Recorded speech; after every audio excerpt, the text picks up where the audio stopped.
Hello friends, welcome.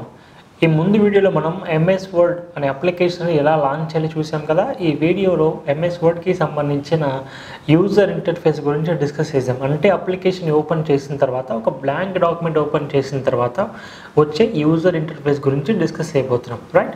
So మీరు ఎప్పుడైతే MS వర్డ్ని launch చేసి ఒక బ్లాంక్ డాక్యుమెంట్ మీద క్లిక్ చేస్తారో అప్లికేషన్ అనేది మనకు ఇలా ఓపెన్ అవుతుంది. సో దీంట్లో మనకు ఈ పేజ్ సెంటర్లో, ఈ అప్లికేషన్ సెంటర్లో మనకు టైటిల్ ఆఫ్ ది డాక్యుమెంట్ ఉంటుంది. ఒకవేళ మీరు ఫైల్స్ని ఏ పేరుతో కనుక అంతవరకు సేవ్ చేసి ఉండకపోతే అప్పుడు ఆ ఫైల్స్ అనేటివి document number 1, document number 2, document number 3, 4 and so on, వీటికి డిఫాల్ట్ పేరు ఉంటుంది. ఒకవేళ మీరు ఏదైనా నేమ్తో సేవ్ చేస్తే ఆ నేమ్ ఇక్కడ డిస్ప్లే అవుతుంది, రైట్? యా. సో నెక్స్ట్ ఆ పేరుకి మనకు రైట్ సైడ్లో మనకు క్విక్ యాక్సెస్ టూల్ బార్ ఉంటుంది. క్విక్ యాక్సెస్ టూల్ బార్, దీన్ని మనం QAT అని కూడా పిలుస్తారు, క్విక్ యాక్సెస్ టూల్ బార్. దీంట్లో మనకు సేవ్ బటన్ ఉంటుంది, అలానే అండో రీడో బటన్ కూడా ఉంటుంది. సో దీంట్లో మనం ఇంకా చాలా బటన్స్ కూడా యాడ్ చేసుకోవచ్చు, వాటి గురించి మనం తర్వాత సెషన్లో డిస్కస్ చేద్దాం.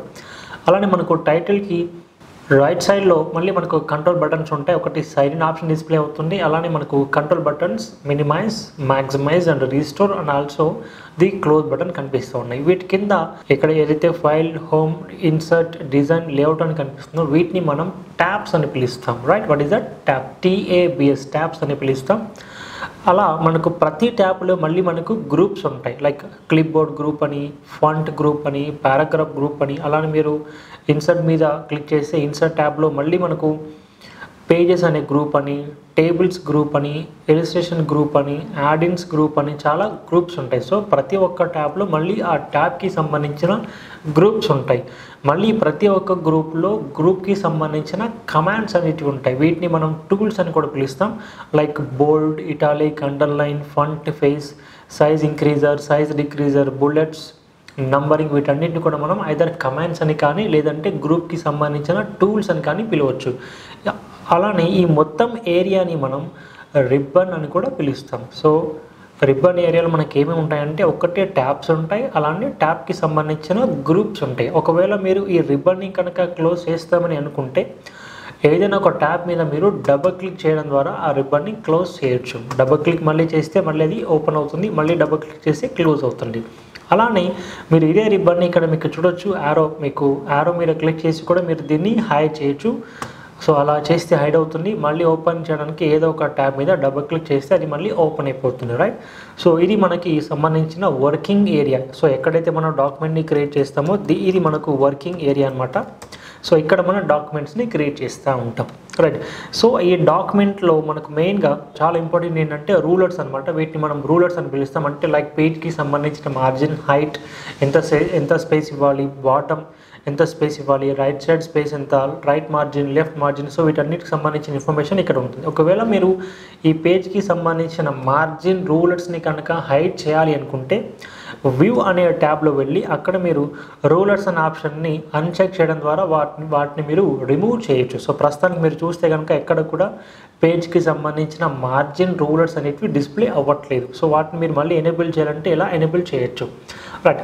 అలానే మీరు ఏదైనా ఒక ఇమేజెస్ కానీ ఏదైనా ఎడిట్ చేస్తున్నప్పుడు ఎగ్జాక్ట్గా స్ట్రైట్ లైన్లో ఉందా లేదా అని చెక్ చేసుకోవడానికి మళ్ళీ మీరు ఇక్కడ గ్రిడ్ లైన్స్ అనే ఆప్షన్ని కూడా యూస్ చేసుకోవచ్చు. ఇవి మనం ఎప్పుడైతే ఇమేజెస్ని ఎడిట్ చేస్తూ ఉంటామో అలాంటి టైంలో ఇమేజెస్ని డ్రా చేసే టైంలో అవి స్ట్రైట్ లైన్స్లో ఉన్నాయా లేదా, లేదంటే క్రాస్ లైన్స్లో ఉందా లేదా అని చెక్ చేసుకోవడానికి మనం ఈ గ్రిడ్ లైన్స్ కూడా యూస్ చేయొచ్చు అనమాట.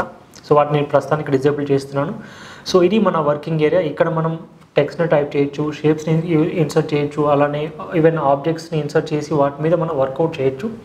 సో పేజ్ కింద మనకు మీరు ఇక్కడ స్టేటస్ బార్ డిస్ప్లే అవుతూ ఉంటుంది. ఈ స్టేటస్ బార్లో ఏంటంటే మనం ఈ డాక్యుమెంట్లో ప్రస్తుతం మనం వర్క్ చేస్తున్న డాక్యుమెంట్లో టోటల్ ఎన్ని నంబర్ ఆఫ్ పేజెస్ ఉన్నాయి, ఆ నంబర్ ఆఫ్ పేజెస్కి సంబంధించిన count, page 1 out of 1.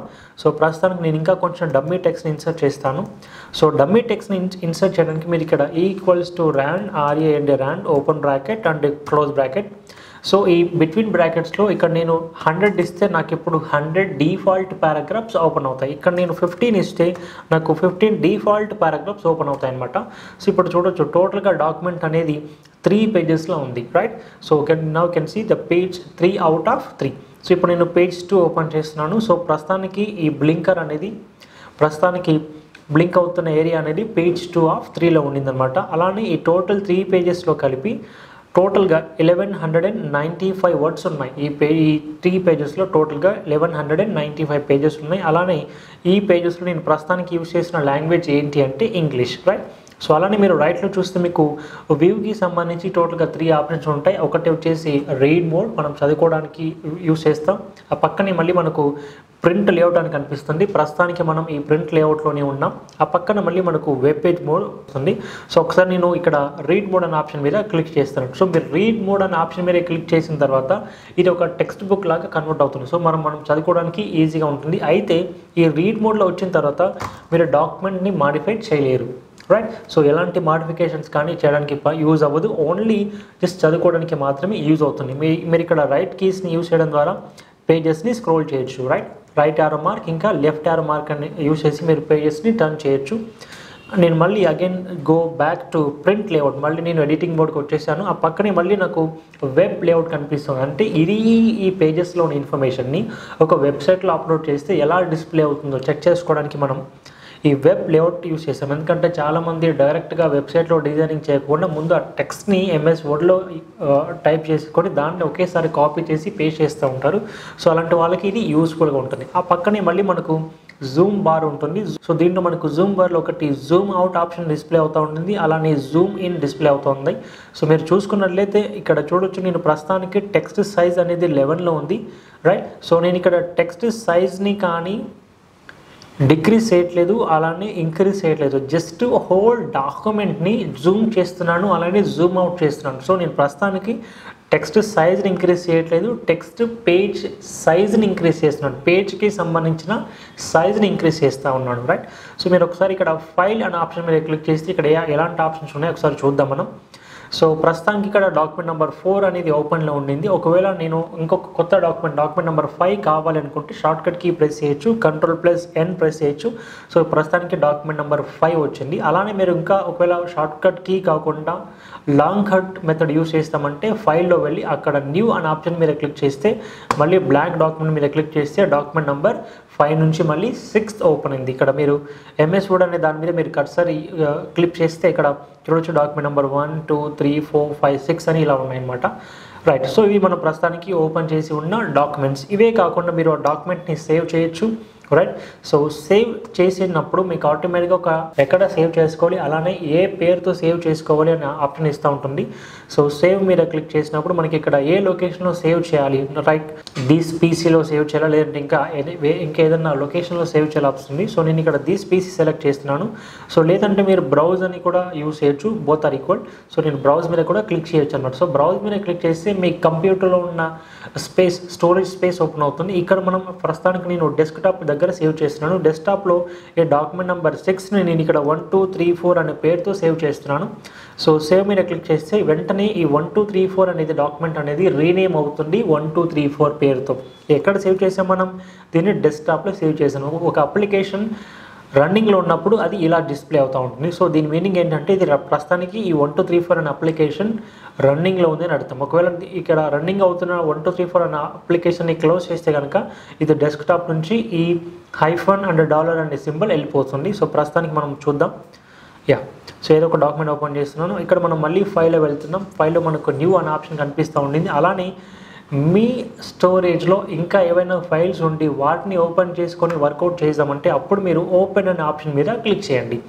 So open అనే ఆప్షన్ మీద క్లిక్ చేసిన తర్వాత మీరు ఫైల్స్ని ఎక్కడి నుంచి ఓపెన్ చేస్తాం, నేను దీస్ పీసీలో వెళ్ళి డాక్యుమెంట్స్లో ఆల్రెడీ కొంచెం వర్కౌట్ చేసిన ఒక GSTR1 డేటా అనే ఫైల్ని ఓపెన్ చేసుకొని దాన్ని నేను ఇప్పుడు మళ్ళీ నా వర్క్ కంటిన్యూ చేయాలనుకుంటున్నాను. సో ఆటోమేటిక్గా నాకు డాక్యుమెంట్స్లో ఉన్న ఒక ఫైల్ని ఓపెన్ చేసుకోవడానికి ఇక్కడ నేను యూజ్ చేస్తున్న ఆప్షన్ ఏంటి అంటే ఓపెన్ అనమాట. సో దీనికి సంబంధించిన షార్ట్కట్కి Ctrl+O ప్రెస్ చేసి కూడా మీరు ఓపెన్ని యాక్సెస్ చేయొచ్చు.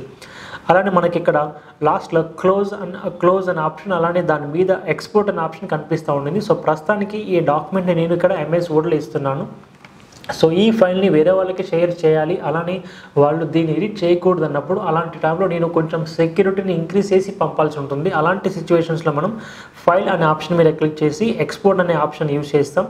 ఈ ఎక్స్పోర్ట్ అనే ఆప్షన్ మీద క్లిక్ చేసిన తర్వాత మీరు ఇక్కడ చూడొచ్చు create to PDF or XPS document. ఇక్కడ చూడొచ్చు preserves layout format fonts and images content cannot be easily changed అంటే ఇది ఒక పీడిఎఫ్ పోర్టబుల్ డాక్యుమెంట్ ఫార్మాట్లో కన్వర్ట్ అవుతుంది. సో దీన్ని ఎవరు కూడా ఈజీగా మాడిఫై చేయలేరనమాట, రైట్. సో అలా ఇక్కడ మీరు క్లిక్ చేస్తే ఆటోమేటిక్గా ఈ ఎంఎస్ వర్డ్ కాస్త ఒక పీడిఎఫ్ ఫార్మాట్లో సేవ్ అవుతుంది. సో ప్రస్తుతానికి అయితే సేవ్ చేయట్లేదు, సో క్యాన్సిల్ చేస్తున్నాను. సో లాస్ట్లో మనకు అలానే ఒక క్లోజ్ అనే బటన్ కూడా కనిపిస్తూ ఉంది. సో మీరు ఇక్కడ నార్మల్గా ఈ క్లోజ్ అనే బటన్ యూస్ చేయొచ్చు క్లోజ్ చేయడానికి, లేదు అంటే షార్ట్కట్ కీ Alt+F4 ప్రెస్ చేయొచ్చు క్లోజ్ చేయడానికి. అలానే ఈ ఫైల్లో వెళ్ళి ఇక్కడ క్లోజ్ అనే బటన్ మీద క్లిక్ చేసి కూడా మీరు అప్లికేషన్ని క్లోజ్ చేయొచ్చు. అయితే మౌస్ ఉన్న వాళ్ళు ఇలా ఒక ట్యాబ్ నుంచి ఇంకొక ట్యాబ్కి కానీ లేదంటే ఇంకా టూల్స్కి కానీ వేరే వేరే లొకేషన్కి నావిగేట్ అవ్వచ్చు. కానీ మౌస్ యూస్ చేయకుండా మీరు నావిగేట్ చేయాలనుకున్నప్పుడు మాత్రం మీరు కీబోర్డ్ నుంచి F6 అనే ఒక ఫంక్షన్ కీని ప్రెస్ చేయండి. సో ఎప్పుడైతే F6 అనే ఫంక్షన్ ప్రెస్ చేస్తానో అప్పుడు ఆటోమేటిక్గా నావిగేటర్ అనేది యాక్టివేట్ అవుతుంది. సో నేను ఇప్పుడు హోమ్ పేజ్ వెళ్ళాలంటే H ప్రెస్ చేయాలి, అలానే ఇన్సర్ట్ పేజ్లో వెళ్ళాలంటే నేను ఎన్లో వెళ్ళాల్సి ఉంటుంది. సో ఎన్లో వెళ్తున్నాను. సో ఇన్సర్ట్ పేజ్లో వెళ్ళిన తర్వాత ఒక టేబుల్ కావాలంటే T ప్రెస్ చేయాలి, అలానే ఐకాన్ కావాలంటే Y ప్రెస్ చేయాలి. సో నేను ఐకాన్ కావాలి కాబట్టి ఇక్కడ Y ప్రెస్ చేసి ఇలా మీరు నావిగేటర్ని యాక్టివేట్ చేయడానికి F6 ప్రెస్ చేయాలి. దీన్ని క్లోజ్ చేయడానికి మీరు ఎస్కేప్ ప్రెస్ చేస్తే చాలు. ఎస్కేప్ ప్రెస్ చేస్తే అది మళ్ళీ బ్యాక్ వెళ్ళి క్లోజ్ అవుతుంది. సో మళ్ళీ ఎలా ఓపెన్ చేస్తాం, F6 ప్రెస్ చేయడం ద్వారా మళ్ళీ మనం దాన్ని యాక్టివేట్ చేయొచ్చు. సో ఇప్పుడు నేను ఇన్సర్ట్లో వెళ్ళాలి కాబట్టి N ప్రెస్ చేస్తున్నాను. ఇప్పుడు నాకు టోటల్ ఇన్సర్ట్ అనే గ్రూప్ యాక్టివేట్ అయింది. సో దాంట్లో నాకు ఇప్పుడు కావాల్సింది ఐకాన్. సో నేను ఇక్కడ Y ప్రెస్ చేస్తాను. Y ప్రెస్ చేయగానే ఆటోమేటిక్గా నాకు ఇక్కడ ఐకాన్స్ ఓపెన్ అయిపోయి అనమాట. సో నేను ఎక్కడ కూడా మౌస్ని యూస్ చేయకుండా జస్ట్ నావిగేటర్ F6ని యూస్ చేసి మాత్రం ఆ షార్ట్కట్ కీస్ని ప్రెస్ చేస్తూ నేను స్టైల్స్ని యూస్ చేస్తున్నాను. సో దీంట్లో ఏదైనా ఒక ఐకాన్ని సెలెక్ట్ చేసి ఇన్సర్ట్ చేస్తాను. సో ఇలా మీరు మౌస్ని యూస్ చేయకుండా కూడా ఎంఎస్ వర్డ్లో నావిగేట్ చేయొచ్చు అనమాట, రైట్. నెక్స్ట్ వీడియోలో మరిన్ని ఆప్షన్స్ డిస్కస్ చేద్దాం. Thank you.